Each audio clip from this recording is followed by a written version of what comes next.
Hello and welcome. I'm Charlie, and as you can see, I'm a giant tortoise. My home is a small but unique group of islands in the Pacific, 1,000 kilometers west of South America. People find the islands fascinating, but at the same time somewhat uncanny, sometimes even unreal, due to their volcanic origin, which you would think would make them uninhabitable. But in fact, they're teeming with life. The Galapagos Islands. Despite the seemingly inhospitable living conditions, you'll find life everywhere, because we have learned to adapt to these conditions. I'd like to introduce you to some of the most interesting creatures who live on the Galapagos Islands. For instance, the Galapagos sea lion. Yes, we'll come back to you later. We don't want to disturb your snooze. This is the famous Galapagos land iguana.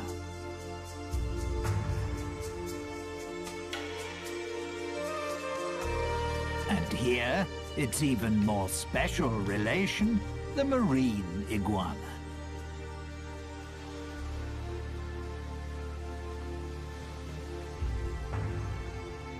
The very colourful red rock crab, and the white-tip reef sharks. But the islands don't just consist of rock and lava. Thanks to the rainy season, numerous plants thrive here, providing a habitat for other creatures. For example, the brown pelican.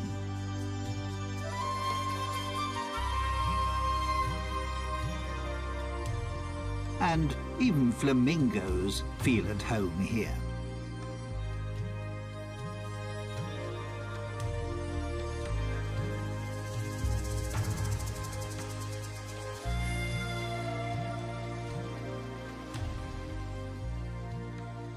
The Spanish, who, incidentally, by chance, discovered the islands in 1535, named them after me. Obviously because I impressed them so much. After all, I am a fine specimen. But first, let me tell you more about the remarkable reptiles on this group of islands. Here we see a prickly pear cacti growing in crevices in the lava. They provide food for the yellow land iguana.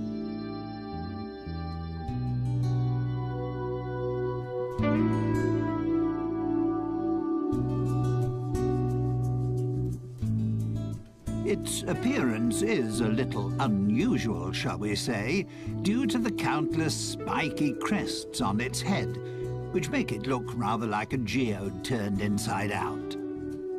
The fact that the female land iguana uses the hot volcanic sand to hatch the clutch of 3 to 12 eggs she has laid is the reason why land iguanas are mainly found on Fernandina. It's the most westerly and youngest island of the archipelago. It lies directly above the volcanic hotspot, which was responsible for the creation of the group of islands.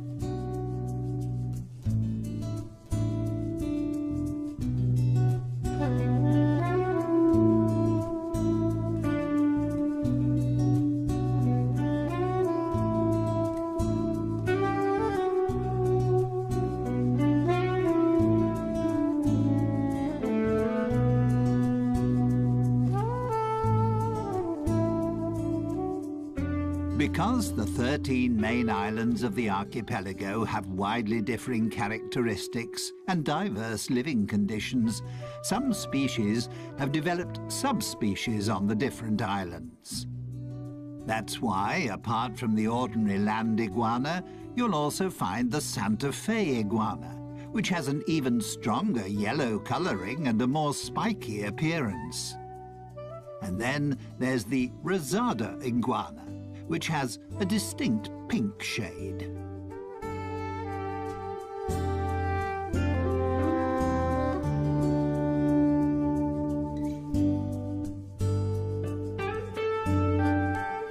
The male land iguana marks his territory by sitting on a rock in full view of everyone.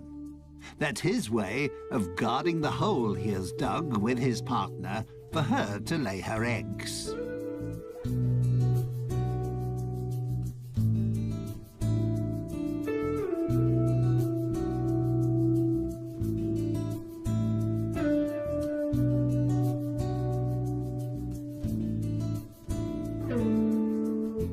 This is a relation of the land iguana, the marine iguana.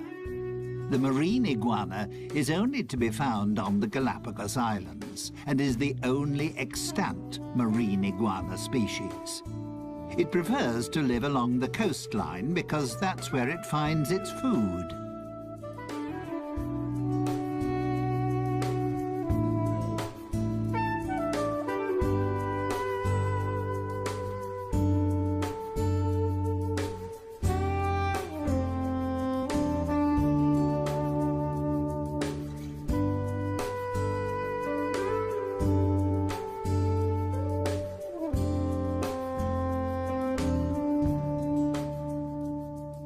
It feeds mainly on algae and seaweed. The excess salt it takes in when feeding is excreted through special salt glands in its nostrils.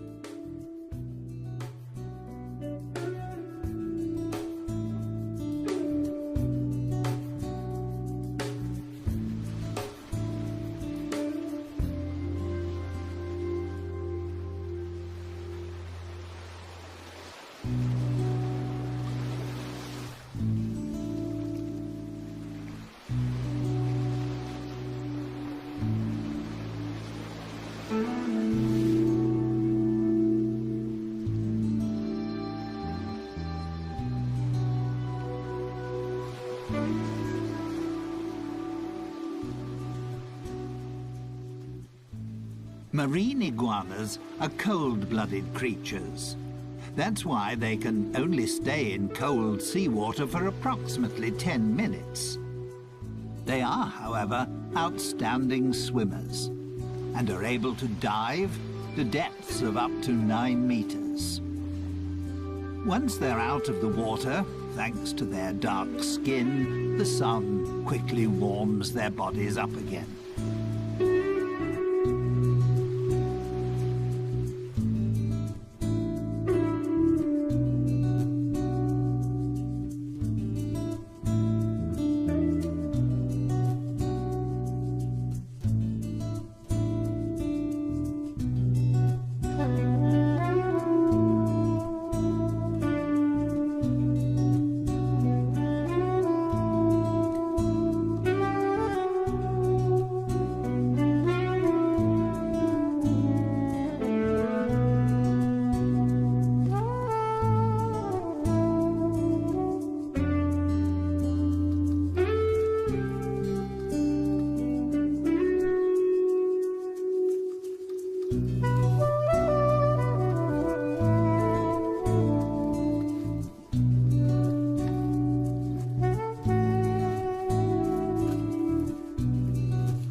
Minor scuffles amongst the marine iguanas to mark their territory are quite common.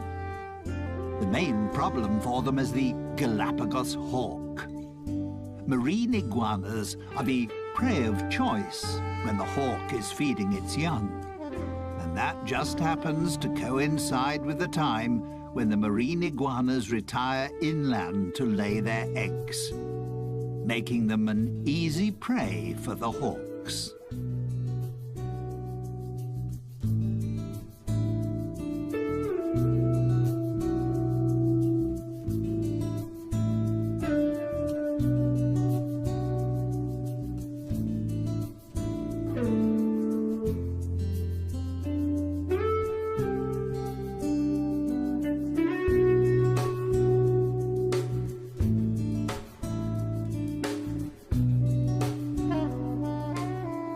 On the lava beach, the hawks have little chance of catching the iguanas, as they can easily camouflage themselves. Due to their grey skin and dragon-like appearance, they're hard to distinguish amongst the rocks.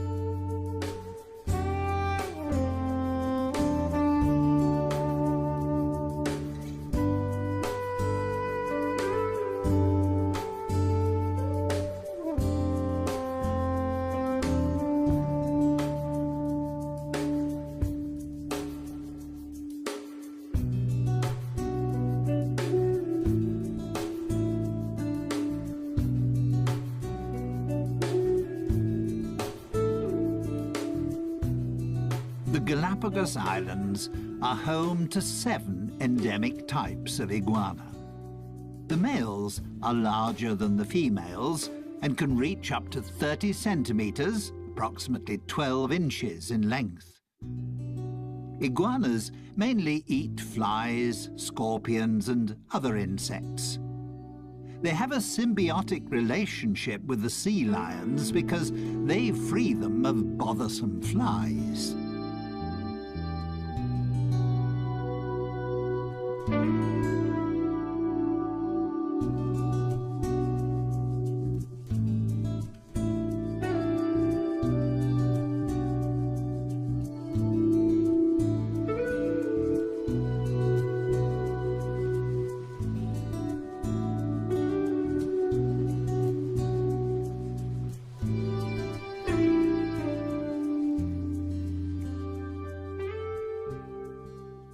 That was all quite impressive, wasn't it?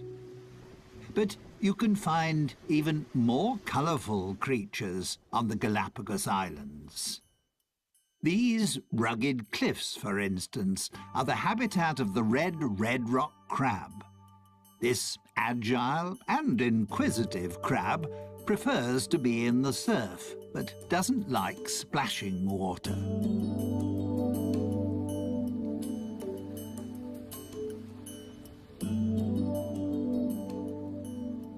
Its main source of food is algae, which it gnaws off rocks, together with other marine organisms. But also the odd carcass which gets washed ashore is a welcome extra in its diet.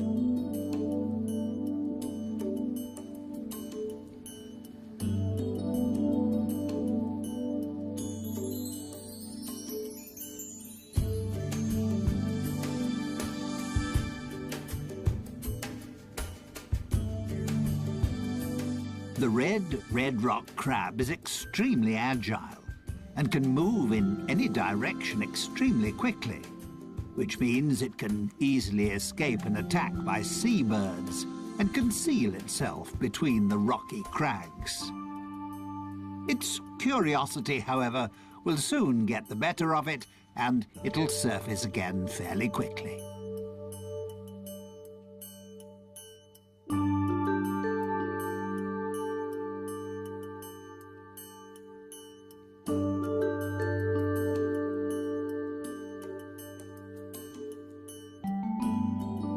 Young crabs have a black colouring, while more mature crabs have a brownish or reddish colouring.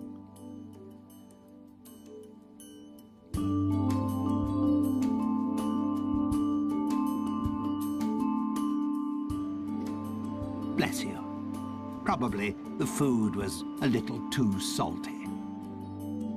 Ah, there we have a friend who is spending his winter holidays with us. The black stone turner. He's flown an amazingly long way from the northern parts of America. The red rock crab doesn't cover such long distances, despite the fact that it's a fast mover, but it can jump.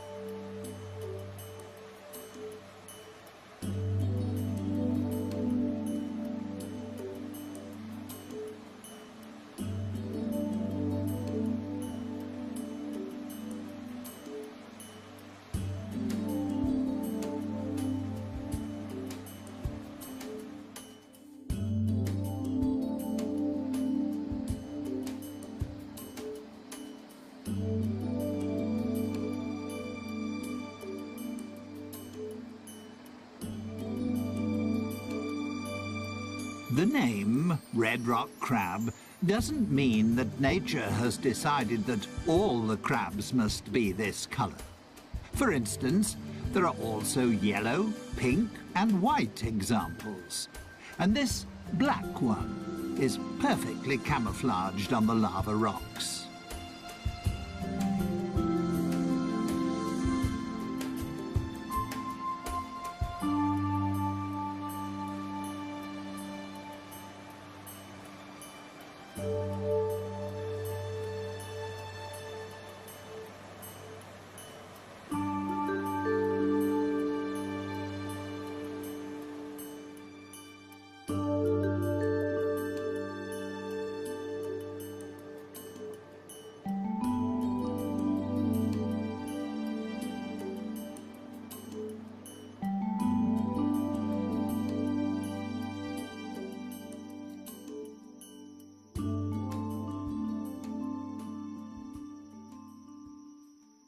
So, not everything is grey and bleak on my group of islands.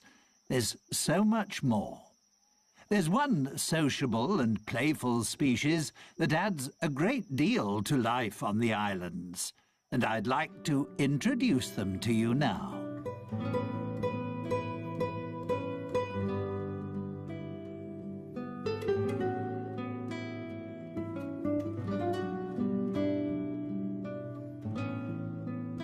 The Galapagos sea lions. You'll find them on virtually all the islands of the archipelago, just like their smaller relations, the Galapagos fur seals. Although they enjoy spending most of their time in water, you can frequently find them on land. To protect themselves against too much sun, they seek out the shade in natural caves or under cliffs. They cool down in tidal pools or in the sea. One of the favourite spots of the Galapagos sea lion is the leeward northern shore of the oldest and most southerly island, Hispaniola.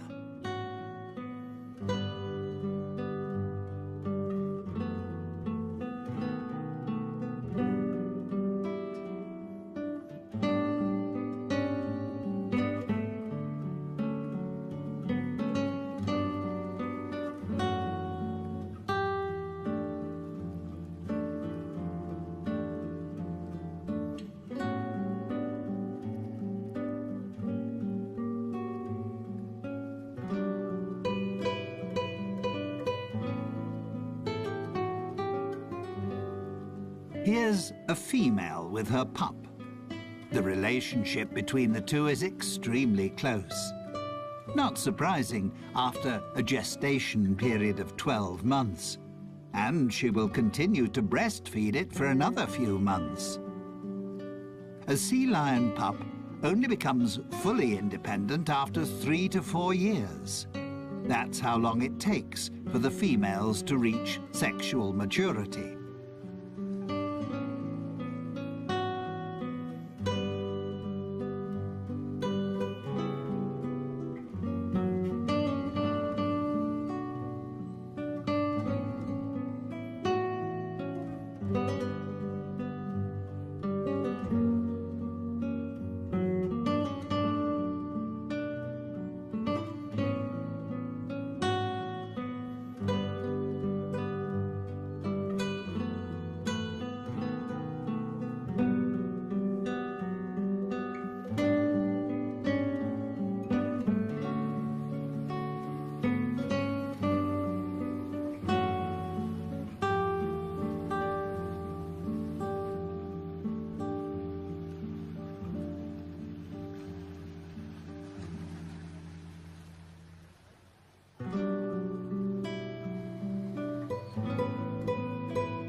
Males only reach sexual maturity after 7 or 8 years, and then have to fight fiercely for their own territory. This also makes them more aggressive and short-tempered than the more playful females.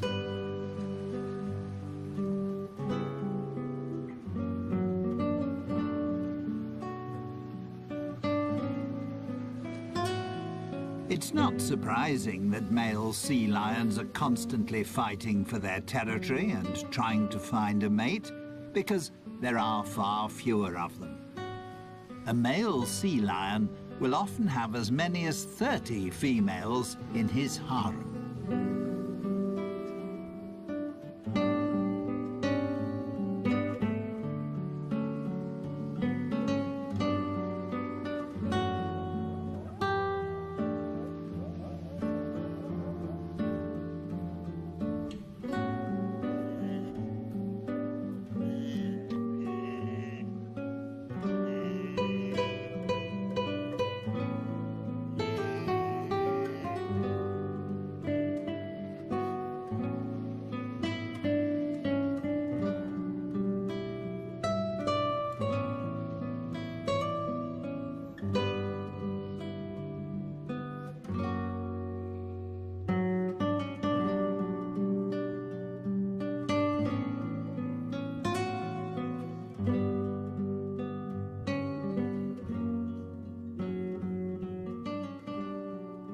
Sea lions don't always have beautiful, dense, dark brown fur.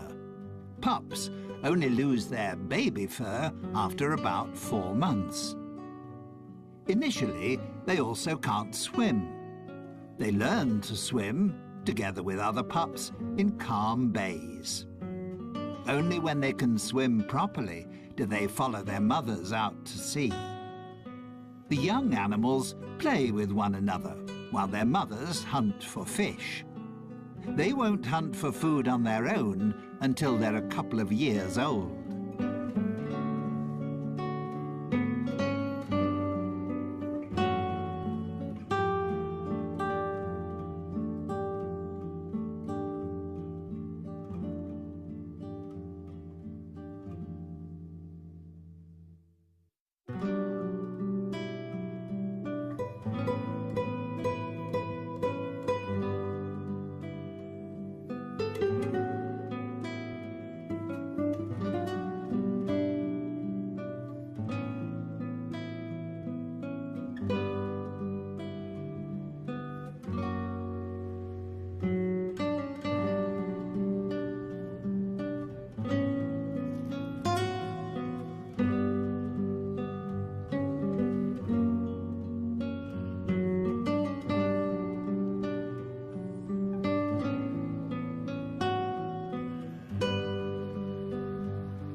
Male sea lions can weigh up to 250 kilograms. Females, roughly 100 kilograms.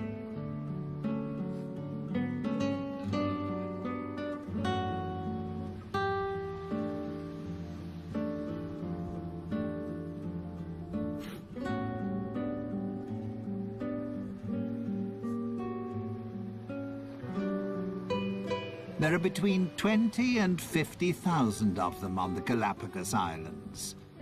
The reason for the huge difference in numbers is partly due to a weather phenomenon, El Niño. It occurs in irregular cycles and in different degrees of severity.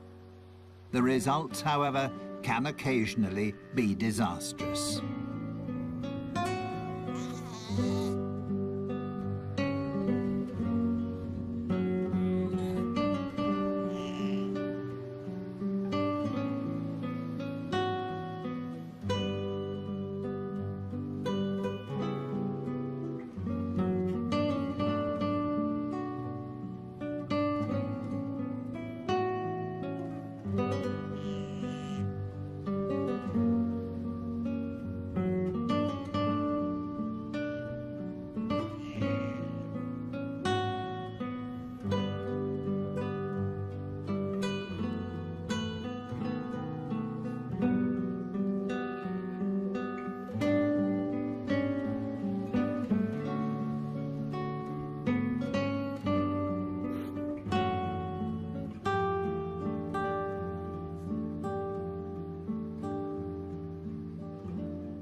The arrival of El Niño signals a decrease in the cold Humboldt current, which can even cease completely. The temperature of the seawater rises, causing plankton and small fish to die. This disrupts the food chain, because seabirds and fish can't find sufficient food. Their only chance is to leave the area if they want to escape their sad fate. The situation can prove fatal for seals, as they no longer find any food, and many starve to death.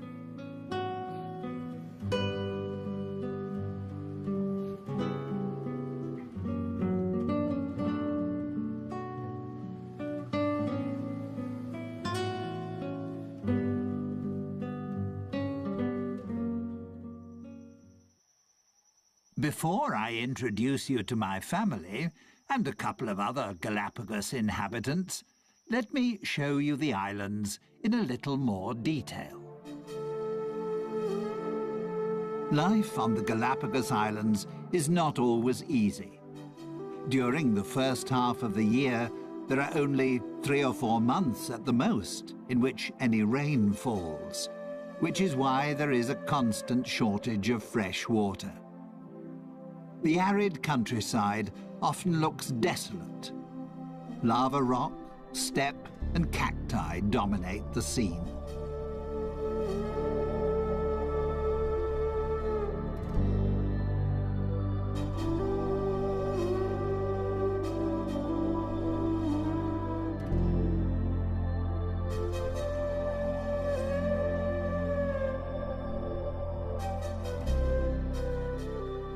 The Galapagos Islands are of volcanic origin. They're the tips of a huge range of volcanoes, a hotspot which is still active. 6 volcanoes erupt on a regular basis. The archipelago is the region with the world's greatest volcanic activity.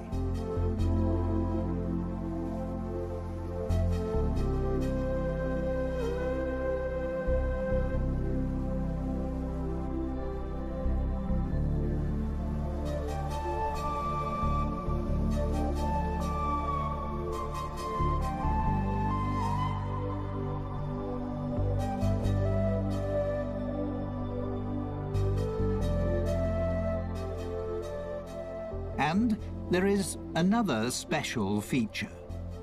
The islands shift. They're located on a tectonic plate which covers a magma chamber. They move from west to east, as if on a conveyor belt. That's why Fernandina, in the west, is the youngest island, and Española, in the east, is the oldest.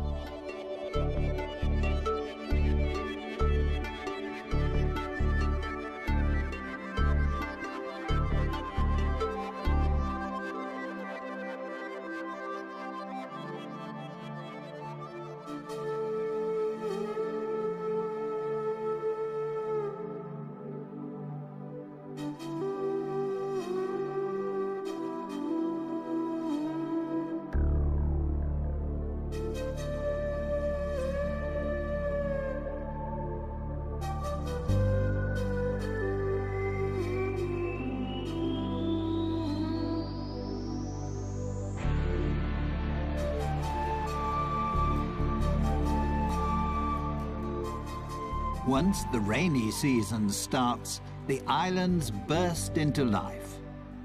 Most of the flowers are a shade of yellow, because there is only one type of bee on the islands, which is responsible for pollination, the Galapagos wood bee. Most likely, the flowers have adapted themselves to its preferred color.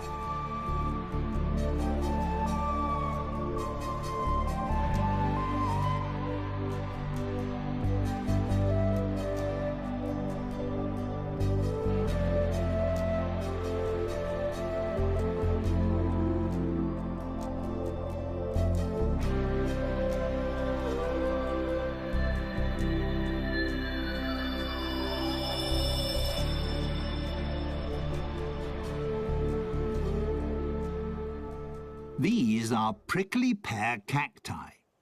They are propagated by the Galapagos rat, which feeds on their seeds. The hard shell of the seeds is crushed during digestion, and after being excreted, the seeds start to germinate. These extremely hardy plants store nutrients that provide food for other creatures. The iguanas certainly have no fear of their thorns, and also for my fellow tortoises, they provide a welcome change to grass.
Apart from the 13 main islands, there are hundreds of small islands and outcrops. Some of them are several hundred meters high and provide breeding grounds for the numerous seabirds.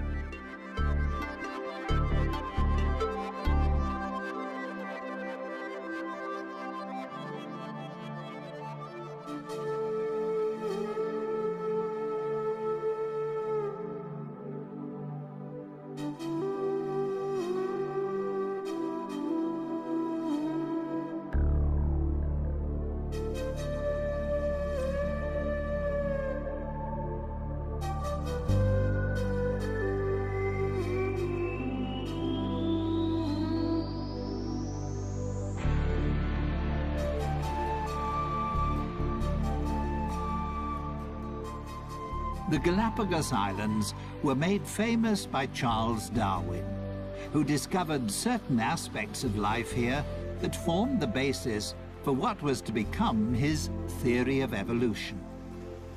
During his worldwide voyage, he visited 4 of the islands in 1835.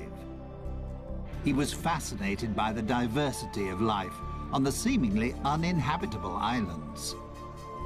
He also found that there were tortoises on the island which had slight variations in the shape of their shells. He noted, too, that there were various types of mockingbirds on the different islands. The term adaptive radiation goes back to Darwin. It means that a species, which in itself is not highly specialized, can, by adapting itself to the ecological conditions around it, become a highly specialized species. That also involves using diverse, previously unused ecological niches.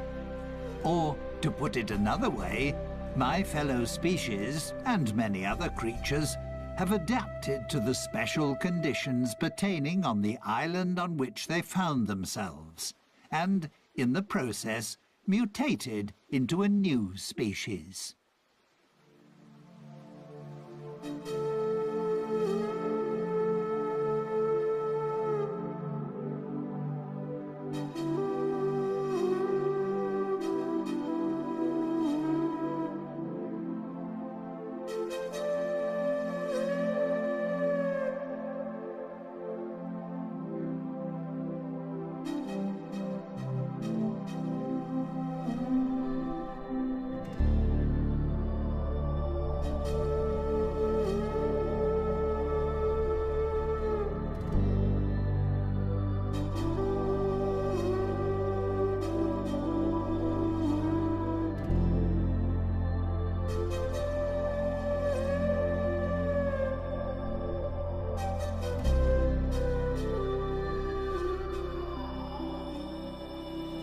A gathering of white-tip reef sharks. They can be recognized easily by their white-tipped dorsal fin and tail. At the moment, they're resting after hunting for fish, crustacea, and cephalopods. Come nighttime, they'll become active again.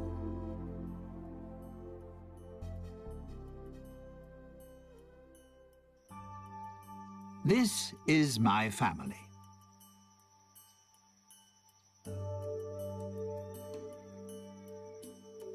We giant tortoises are the largest of our fellow species living in the world today. We can weigh up to 300 kilograms and live for up to 150 years.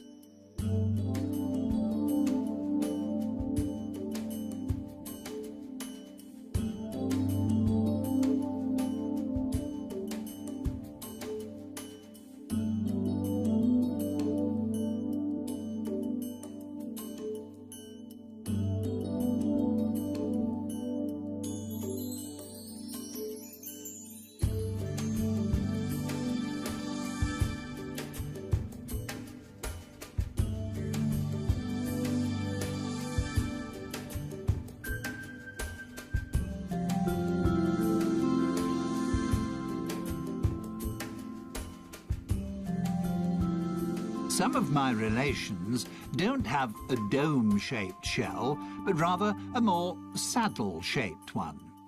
The front end is bowed upwards.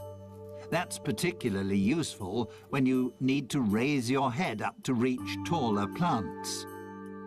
Most of my relations on the eastern islands have saddle-shaped shells because the plants there grow considerably higher.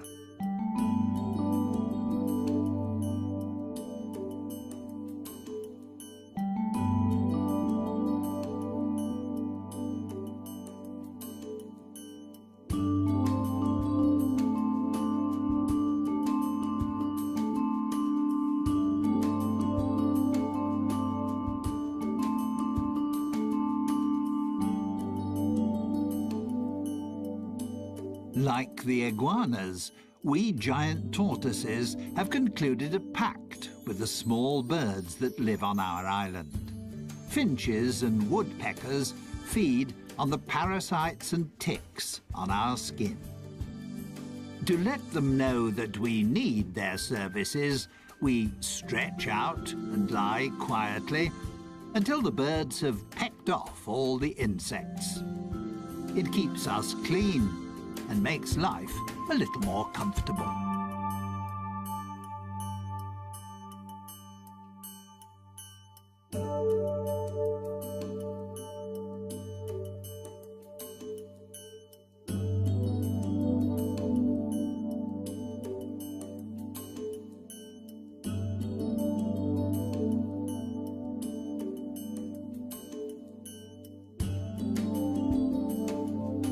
Our diet consists of grass, herbs, climbing plants, and berries. If our shells allow it, and we can stretch far enough, we also enjoy the juicy fruit of the prickly pear cacti.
Incidentally, our bodies are so large because they also act as a reservoir. We can store enough fat to last a year without food. And we can even manage without water for several months. We're very frugal. On this archipelago, that's sometimes an absolute necessity.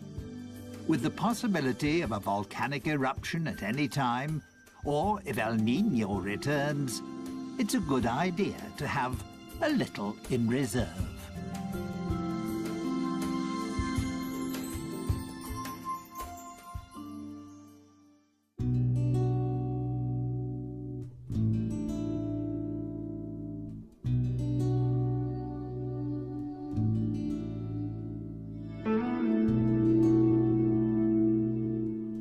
Well, that was my family. They're nice, aren't they? Finally, I'd like to introduce you to some feathered inhabitants of the islands. They're as colourful as they are talkative.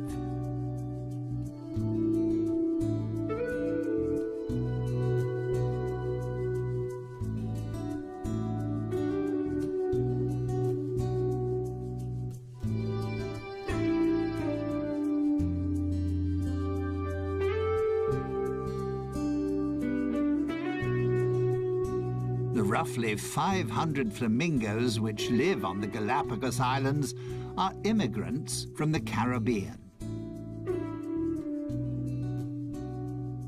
You also wouldn't really expect to find ducks on the islands. But there are several thousand white-cheeked pintails here, and they feel just as at home as the flamingos.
The lava heron is just one member of the heron family that has made its home here.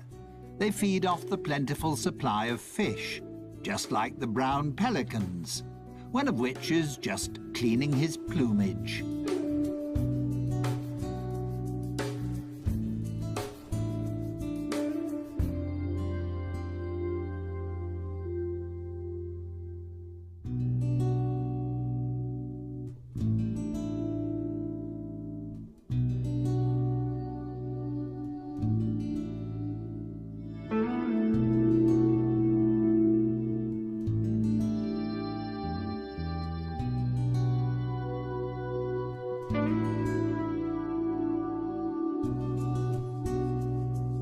Galapagos albatross is the largest bird on the islands, with a wingspan of 2 meters.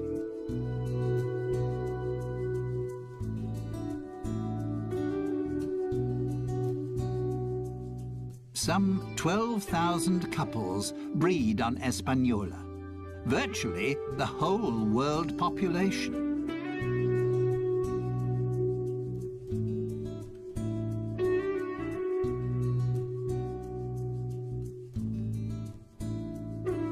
Here we have the pirates amongst the birds, a female frigate bird. Frigate birds attack other birds and try to snatch away their food. The male frigate birds are famous for their mating habits. To impress the females, they blow up their red throat pouch.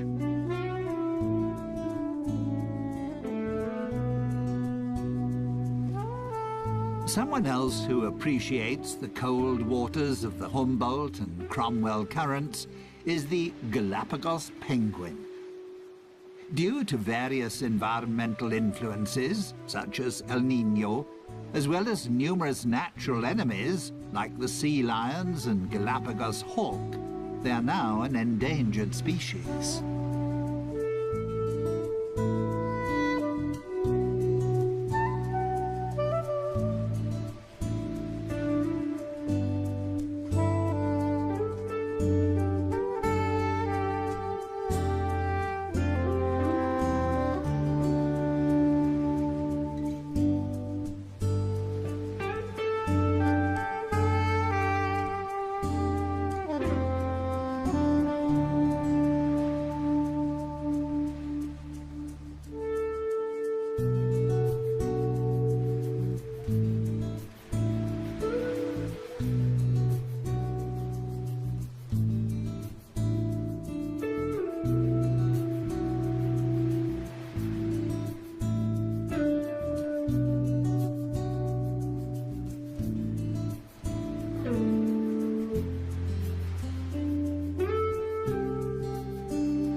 Standing 1.20 meters tall, the great blue heron is one of the largest herons in North America. However, it's just as much at home in Central America as it is here.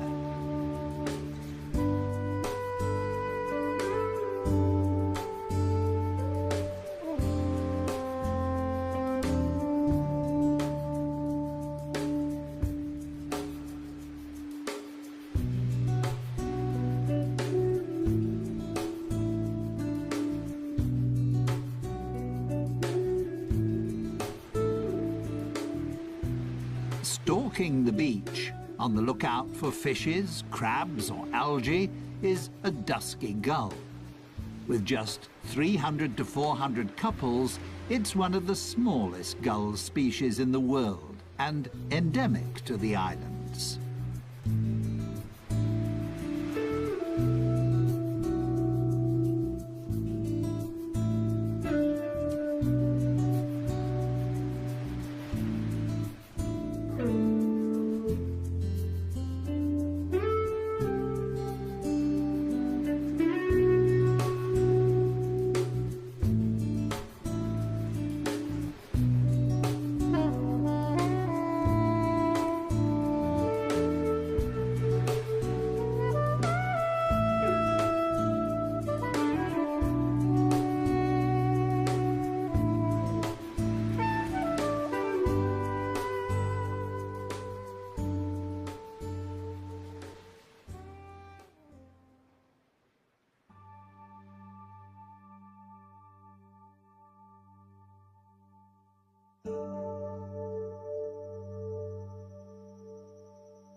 I hope you enjoyed our little excursion around my homeland. Time for me to be getting back to my family. And time to thank you for your visit. And to say goodbye.